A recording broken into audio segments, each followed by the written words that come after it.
Entramos pues a nuestra clase. Vamos a empezar con lo que es nuestra primera unidad.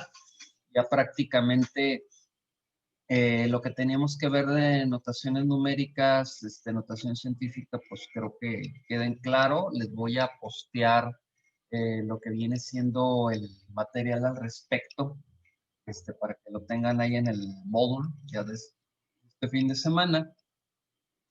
Pero sí me gustaría que antes que entremos a lo que es la unidad 1, aprovechemos nosotros para hacer una introducción de todos estos temas que vamos a ver aquí. ¿Por qué? Por el simple hecho de que estamos hablando de la física moderna, ¿sí? O sea, estas unidades vamos a ver cosas que tienen que ver con la acústica, con la óptica, con la propiedad de los materiales. Vamos a ver cosas que tienen que ver con la teoría de la relatividad, la teoría, la teoría cuántica, cosas por el estilo. Lo que conocemos en la actualidad como física moderna. Ahora bien, hay que dejar en claro que esto de la física moderna, así se le llama no porque sea, ay, es que empezó en el siglo XX, no. Hablar de física moderna estamos hablando inclusive desde el siglo XVII aproximadamente. Pero ¿por qué se hizo por qué se le puso esa etiqueta de física moderna? Se quiso diferenciar lo que era la física de tiempo de los griegos, ¿sí? De la física actual. ¿Por qué? Porque los griegos veían la ciencia desde un punto de vista muy diferente. Sí, lo que los filósofos griegos hicieron también fue un parteaguas en la manera que teníamos los seres humanos de percibir el universo. Ustedes recordarán, si nos ponemos a imaginar los tiempos de allá prehistóricos o de las primeras civilizaciones en donde se enfrentaban con fenómenos naturales que no se podían explicar, los volcanes, las plagas, las tormentas eléctricas, los tsunamis, los terremotos, pues eran fenómenos naturales, algunos de origen biológico, algunos de tipo atmosférico, muy violentos. Entonces, eh, y el ser humano que le encanta antropomorfizar todo, esto es, a todo le quiere dar temperamentos, carácter de un ser humano. Prueba de ello es que los dioses, pues los dioses griegos, sí eran dioses con aspecto muchas veces humano, a veces no tanto, pero todos tenían inclusive emociones humanas. Entonces no era raro, inclusive a los fenómenos naturales, se les diera un origen o una causa que tuviera que ver con los estados de ánimos del ser humano, ¿sí? Hacía erupción un volcán, había una gigantesca tormenta eléctrica y decían, pues es que tal Dios está molesto, está enojado. Y no se diga acá de este lado del charco, ¿no? Acá en Mesoamérica, que por si fuera poco, pues también eso dio lugar a los sacrificios humanos, ¿no? Para tratar de mantener en bien los auspicios de los dioses. Que no fue el único lado, o sea, sí éramos aquí, las culturas eran salvajes, pero en otras partes del planeta también no eran. Y es más, en estos tiempos modernos siguen las mismas salvajadas o peores que antes, ¿no? Pero lo cierto es que de repente llega la época de los griegos y los primeros filósofos empiezan a tratar de ver las cosas de manera diferente, no a darle origen en dioses, sino buscar realmente otras causas. Curiosamente, algo bien simpático que pone aquí, es que el primer filósofo griego que empezó a tratar de entender cuál era el origen de todos los fenómenos naturales, el origen de la tierra, de todos los elementos, este, realmente no era griego. Bueno, era griego porque había nacido en una ciudad-estado griega, pero en realidad se encontraba en Turquía. Cosa bien simpática. Cuando hablamos nosotros de los griegos, creemos que pues simplemente vivían en Grecia, ¿no? Muchos griegos, y muchas ciudades griegas existían en Turquía. Es más, Troya, la Troya aquella que les hizo ver su suerte a los griegos durante 10 años, no estaba en Grecia, estaba en Turquía, está en la costa de Turquía. Y más hacia el sur, bordeando la costa de Turquía, desde donde está Troya, hacia abajo, hacia el sur, se encontraba una ciudad que se llamaba Mileto. Ahí en Mileto había un tal llamado Tales, que pues obviamente le pusieron Tales de Mileto. En aquel entonces acostumbraban a las personas célebres darles un nombre que tuviera que ver pues con la ciudad de donde venían, ¿no? Por ejemplo, el padre de la historia, que es Herodoto, se le decía Herodoto de Halicarnaso. Halicarnaso no era ningún apodo, ningún adjetivo despreciativo, ¿sí? Halicarnaso es una ciudad que existía, precisamente una ciudad griega, que también existía en Turquía, que así se llamaba, Halicarnaso. Entonces, Tales de Mileto es el primero que empieza a investigar o empieza a tratar de deducir, echar a volar la cabeza para tratar de averiguar por qué razón es que ocurren los fenómenos naturales. Y es de los primeros que empieza a sospechar que el origen de las cosas, lejos de tener que ver con las divinidades, tienen que ver con los elementos de la naturaleza. Todavía no se hablaba de átomos, se hablaba de materia, pero es de los que empieza a discernir cuáles pueden ser los elementos fundamentales de todo el material que compone nuestro universo.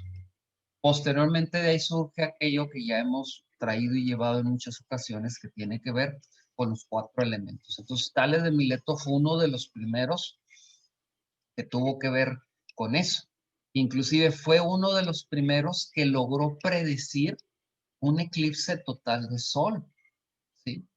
Se supone que Tales de Mileto era hijo de importantes comerciantes griegos y que probablemente tenía contacto o que inclusive hasta se capacitó en escuelas egipcias, tuvo acceso a registros egipcios. Los egipcios eran impresionantes en matemáticas, sabían mucho de matemáticas. Ahí están todas las construcciones mega majestuosas que hicieron. Y probablemente también tuvo acceso a algunos de los registros de la época de los babilonios. Entonces, con toda esa información, él tuvo acceso a los registros de todos los eclipses de sol que habían ocurrido en el mundo antiguo y logró encontrar un patrón que le permitió conocer que los eclipses ocurrían cada tanto tiempo y con eso predecir un posterior eclipse.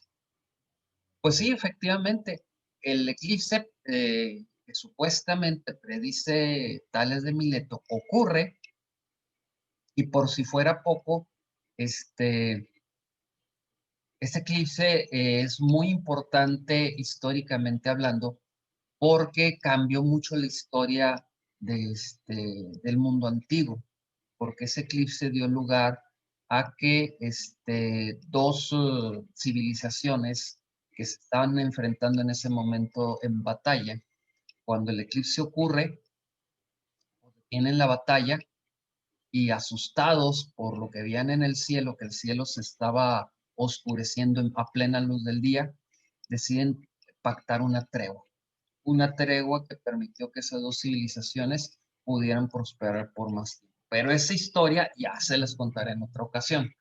Ahora bien, aquí lo interesante del caso, déjenme doy de alta a Mauricio y Marlene, que si necesitan entrar. Aquí lo interesante del caso es que los filósofos fueron los primeros que nos empezaron a acercar a explicarnos la naturaleza de las cosas, pero no lo hacían como los científicos de ahora. Ellos todo lo hacían acá. Era raro el que hacía experimentos, sí, a lo mejor hacían observaciones, pero las puras observaciones por sí solo en ocasiones no son suficientes. Y mucho lo trataban de deducir, como decían ellos, a la luz de la razón. ¿sí? Pero lamentablemente muchas veces la mente no es suficiente para explicarse muchas cosas de la naturaleza. Pero durante mucho tiempo la civilización occidental quedó maravillada con los filósofos griegos, ¿sí? Al tal grado que cuando se hablaba de ciencia era hablar de las obras, de los libros que habían escrito o lo que habíamos tenido de Platón, de Arquímedes, de Aristóteles, así por el estilo. Y la ciencia, pues realmente no avanzaba o quién sabe si hasta le podríamos llamar ciencia. Sin embargo, esa ciencia de los filósofos griegos se impone e inclusive se impone desde el punto de vista ideológico. Por ejemplo, en nuestra civilización dominada por lo que era la Iglesia Católica, pues estuvo muy apegada a lo que decía la Biblia y a lo que decían los filósofos griegos. Si tú querías investigar sobre el universo, el origen de la Tierra, el origen del hombre, te decían, ahí están las escrituras, y ahí está lo que dice Ptolomeo, ahí está lo que dice Aristóteles, y hasta ahí llegan las cosas. Quien cambia totalmente eso, o quien empieza a cambiar eso, es Nicolás Copérnico. Cuando empieza a hacer observaciones, empieza a sospechar eso que decía Ptolomeo, eso que decía Aristóteles de que la Tierra era el centro del universo, pues parecía ser que no era tan cierto. Es cuando él desarrolla su sistema heliocéntrico, en donde establece que realmente el Sol es el que está en el centro y la Tierra, junto con los demás planetas, orbitan alrededor. Pero como si le daba miedito un poco de que le fuera a ir mal o que la iglesia lo mandara a la Inquisición por andar de rebelde ideológico, él lo maneja en su libro como un método matemático para que cuadren cálculos, observaciones y demás, no tanto como algo que pueda ser 100% real, ¿sí? Es realmente hasta que llega Galileo Galilei cuando las cosas se empiezan a poner sabrosas. Él es el que finalmente tiene la oportunidad de hacer observaciones y trata de sacar sus dudas en base no solamente a las observaciones, sino a algo novedoso, la experimentación. Decide hacer experimentos para demostrar si las cosas que los filósofos griegos decían que ocurrían realmente ocurrían o todo lo contrario. Y sopas, revoluciona totalmente la manera de pensar. En otras palabras, con Galileo Galilei tenemos un parteaguas en donde la ciencia deja única y exclusivamente la observación como método científico, sino que le acopla ahora sí lo que es la experimentación. Nuestro método científico, que en algún momento ustedes en la preparatoria lo vieron, ¿sí? Que era que observación, planteamiento de hipótesis, experimentación, verificación, todo eso, empieza a arrancar con Galileo Galilei. Por lo mismo es que Galileo Galilei es considerado el padre de la física moderna. Inclusive alguien como Albert Einstein, que es prácticamente a veces por mucha gente el único científico que identifican en una foto, él llegó a considerar precisamente como el padre de la física moderna, ¿sí? Entonces, voy a compartir pantalla para que veamos precisamente una diapositiva que tengo sobre Galilei para que entendamos un poquito pues, el legado ese que nos dejó y sobre todo lo que tiene que ver con el hecho de que pues en la actualidad el método científico le deba mucho a él, ¿sí? Y a partir de ahí de Galileo es que nosotros podemos ya estar hablando de todos estos temas que vamos a estar recorriendo nosotros durante este cuatrimestre. Muy bien. Pues este es un busto que existe de Galileo Galilei. Él nace en 1564 en la ciudad de Pisa. Era hijo de unos nobles italianos que pues ya llegó un momento en que se dedicaron también a lo que era el comercio y durante un cierto tiempo pues él se metió a estudiar medicina. El padre de Galileo quería que él fuera médico. Sin embargo, a él lo que le interesaba en aquel entonces, las lecturas de cualquier de las universidades eran los libros o los tratados escritos por filósofos griegos, como les comento, y le empiezan a interesar más los tratados de geometría, de matemáticas, de los filósofos griegos, y con el paso del tiempo, pues va a poder realizar varios experimentos. Por ejemplo, él concibe el principio del péndulo. El principio del péndulo va a tener que ver un poquito con algunos de los temas que vamos a tratar nosotros. Se le ocurre un día que estaba bien aburridote en la catedral de Pisa, estaba escuchando misa y pues ya se imaginan, en aquel entonces las llamadas misas gregorianas llegaban a durar hasta 4 horas. Entonces estaba aburrido a muerte, dicen que la leyenda de que estaba en la homilía, bostece y bostece, y de repente voltea la vista hacia arriba y se fija del candelabro que está colgado en la catedral que se está oscilando. Total, se clava tanto en la observación de ese candelabro, en el ir y venir del candelabro, que empieza a observarlo y dice, ah, caray, ¿será mi imaginación o ese candelabro oscila igual tanto para un lado como para el otro?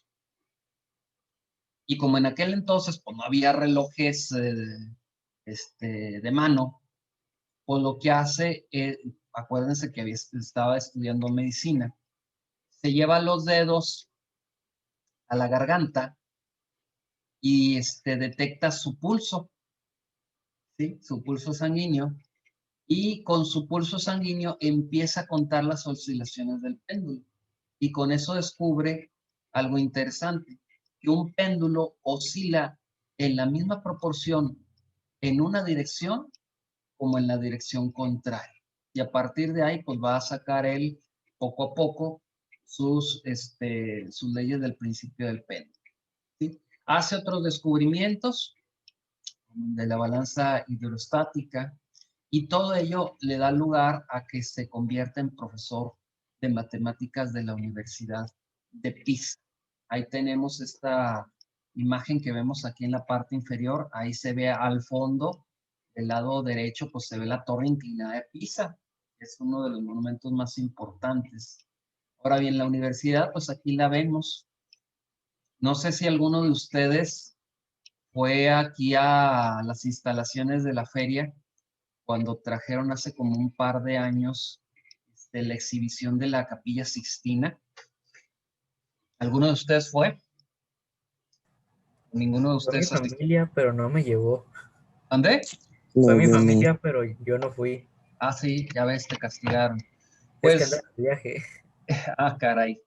Pues la construcción que hicieron para albergar esa exhibición de la Capilla Sixtina está inspirada en esta construcción que vemos aquí, de la Universidad de Pisa. Haz de cuenta, muy, muy, muy parecido a esa construcción fue la que hicieron aquí en la feria para albergar en el interior lo que era la réplica de la Capilla Sixtina. Me avisan si algún compañero suyo está tratando de ingresar porque fíjense que aquí me está cambiando un poquito la manera en cómo me exhibe las diapositivas, ¿sí? Entonces ahorita no alcanzo a ver si hay alguien intentando entrar.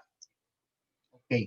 Entonces, en 1589, ahí es donde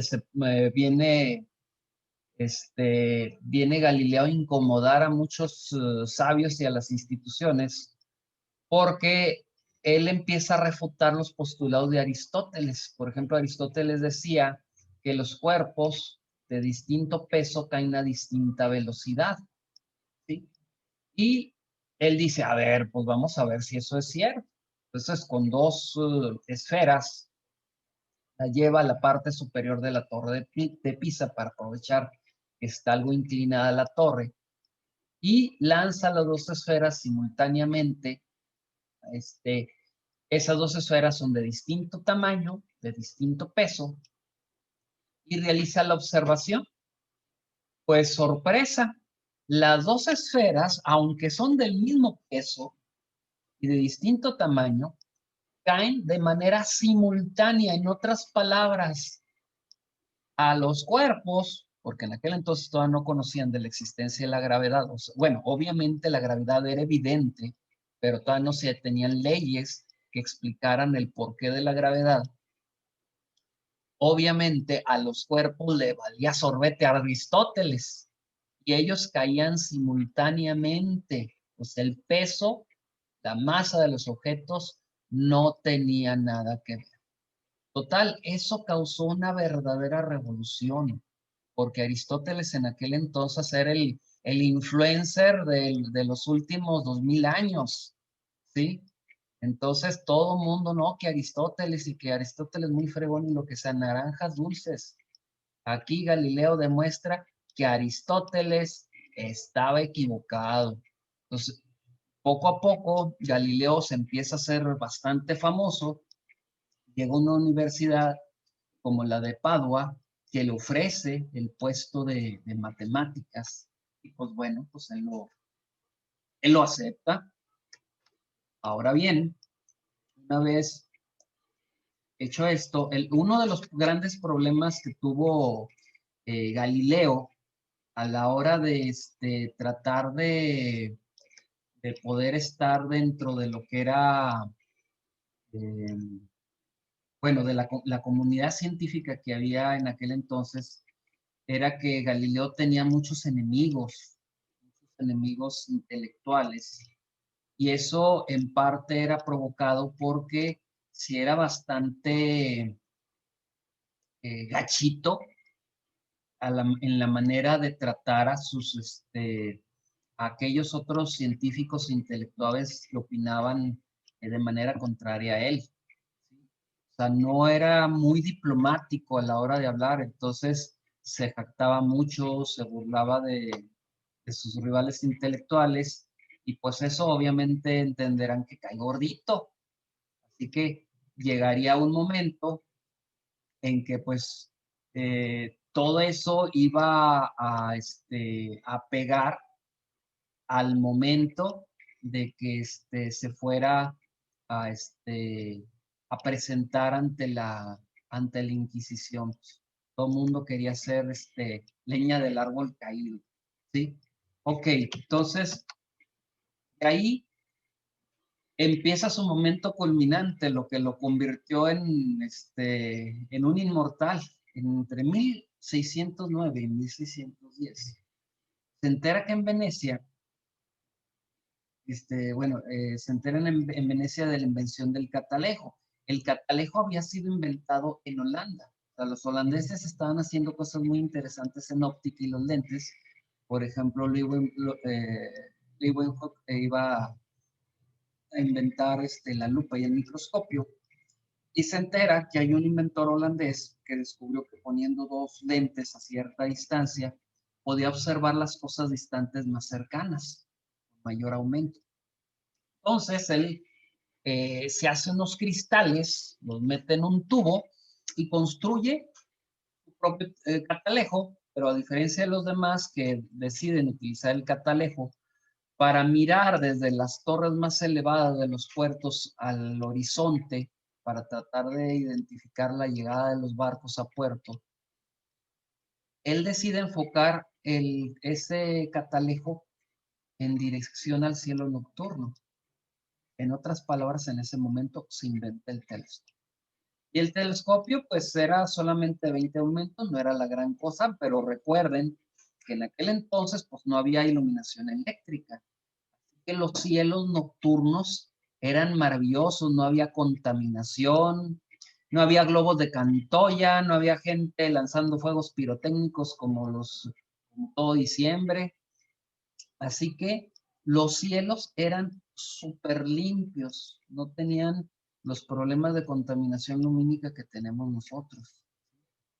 Entonces el cielo era hermoso, muy detallado, y con un telescopio, a pesar de que tenía pocos aumentos, empieza a encontrar cosas espectaculares. Voltea a ver la luna, y esa luna que algunos filósofos griegos decían que era una luna perfecta, inmaculada, que todos a simple vista vemos que no es cierto porque se ven las manchas de los mares lunares, pues él las ve y descubre los cráteres, descubre que también hay montañas. Conforme la luna va cambiando de fases, él va viendo cómo las sombras de las montañas y de los cráteres, se empieza a notar la profundidad de los cráteres, la elevación de las cordilleras lunares, y también en el transcurso del día apunta su telescopio hacia el sol y proyecta la imagen del sol, y descubre que tampoco el sol es prístino, perfecto, como decían los filósofos griegos, sino que tiene unos puntitos oscuros que se van desplazando sobre la superficie solar en el transcurso de los días. Galileo Galilei descubre que el sol tiene manchas solares. Poco a poco iban cayendo las declaraciones de los filósofos griegos, que veían en el cielo la perfección, ¿no? O sea, que los cuerpos celestes no eran, pero para nada perfectos. Y luego hace otras observaciones que ahora sí es así. No solamente van a decir de que los griegos no tenían la razón, sino que le va a mover el tapete no solamente a las instituciones eclesiásticas, a las académicas, a los griegos, sino que le va a mover el tapete a todo el planeta entero, a todo el sistema solar. En aquel entonces él ya sabía de la teoría heliocéntrica de Copérnico, que, como les digo, había sido publicada haciendo suponer que solamente era un recurso matemático para poder sacar el cálculo orbital de los planetas. Pero Galileo conoce de alguna manera esta idea de Copérnico, y cuando hace las observaciones del cielo, descubre que las observaciones del cielo le confirman la hipótesis de Copérnico. ¿En qué? Bueno, pues por ejemplo, descubre cuando enfoca su telescopio hacia Venus, el planeta Venus, que en el cielo nocturno nosotros lo vemos como la estrella más brillante que se ve en el cielo, ya sea cuando está por salir el sol o cuando está por meterse el sol. Es los momentos en donde podemos ver a Venus como una estrella brillante. Cuando lo enfoca con su telescopio, sorpresa, descubre que Venus se ve al estilo de la luna, claro, más chiquitito, se ve como un disco luminoso, pero dependiendo de la posición, en el transcurso del año va cambiando y tiene fases al estilo de la luna. Y Galileo se queda súper intrigado porque dice, a ver, ¿por qué tiene fases Venus? Dice, bueno, la luna tiene fases porque la luna está dando vueltas alrededor de la Tierra, ¿sí? Y la luz que pega en la luna, pues es la luz que viene del sol. Ahora bien, cuando él ve Venus, checa que esas fases no corresponden tanto a que tenga algo que ver que Venus se mueva alrededor de la Tierra, sino que las fases por las que pasa Venus corresponden más bien o cuadran si Venus orbitara alrededor del Sol y no alrededor de la Tierra. Entonces, ese es su primer acercamiento a que algo no está bien con la teoría geocéntrica de que la Tierra es el centro del universo. Termina él de confirmar esa teoría heliocéntrica al momento que dirige su telescopio y observa Júpiter. Y aquí vemos las anotaciones que Galileo hizo en su libreta. Él ponía en distintos días, él empieza a observar ese día tras día en cómo pone a Júpiter como un circulito, un disquito, y descubre que Júpiter tiene unas pequeñas estrellitas que parecen estar girando alrededor del disco del planeta. Obviamente no eran estrellas. ¿Sí? Los mismos ya griegos suponían que las estrellas estaban muchísimo más alejadas que los planetas. Entonces, ahí es donde a Galileo le cae el 20 de que acaba de descubrir que Júpiter tiene lunas, que la Tierra, que creían que era el centro del universo, no era el único que tenía una luna, sino que Júpiter tenía lunas, y no solamente tenía una, tenía 4 lunas, las que ahora conocemos como las lunas galileanas. En la parte inferior de la imagen esa de las lunitas, ahí podemos ver una fotografía tomada por telescopio en donde se ve Júpiter, que es la esfera más grande que se le ven ahí, esas como banditas horizontales cafés. Y esos puntitos brillantes que se le ven, los 2 puntitos brillantes a la izquierda y los 2 brillantes hacia la derecha, son las lunas de Júpiter. Posteriormente se llamaron lunas galileanas. Con eso, a Galileo le queda claro que la Tierra no tiene ningún privilegio en el universo, que la Tierra es un planeta como cualquier otro y que orbita alrededor del Sol, al igual que los demás planetas. Esta revolución va a causar verdaderamente estragos en la forma de pensar de aquel entonces. Entonces él empieza a hacer sus primeras publicaciones y pues obviamente que muchos lo empiezan a atacar, entre ellos los dominicos. Los dominicos era una orden religiosa que muy dedicada también a la educación y a la teología, pero que eran totalmente apegadas a las filosofías de los griegos, de Aristóteles y de Ptolomeo. Y pues obviamente que son de los primeros que lo atacan. El problema es que pues también estos dominicos tenían mucha influencia en lo que era la Inquisición. Entonces, aquí es donde deja posteriormente en 1614 en claro lo que era el método científico, las nuevas maneras de hacer ciencia, que era mediante la observación, la formación de hipótesis, experimentación y demostración.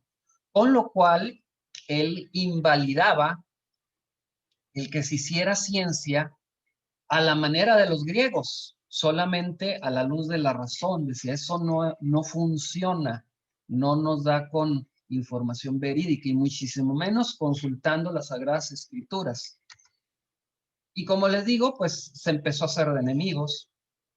Los libros de Copérnico ya están en la lista de libros prohibidos. Galileo en su momento es amonestado. Posteriormente, él publica algunos otros ensayos en donde da a conocer su método científico. En aquel entonces los libros se acostumbraba que fueran a base de conversaciones o debates entre 2 personajes ficticios, uno apoyando una teoría y el otro la otra. Sí, se supone que Galileo era muy amigo del Papa Urbano VIII. Él pues, lo que buscaba es que se revocaran la prohibición hacia alguna de sus publicaciones.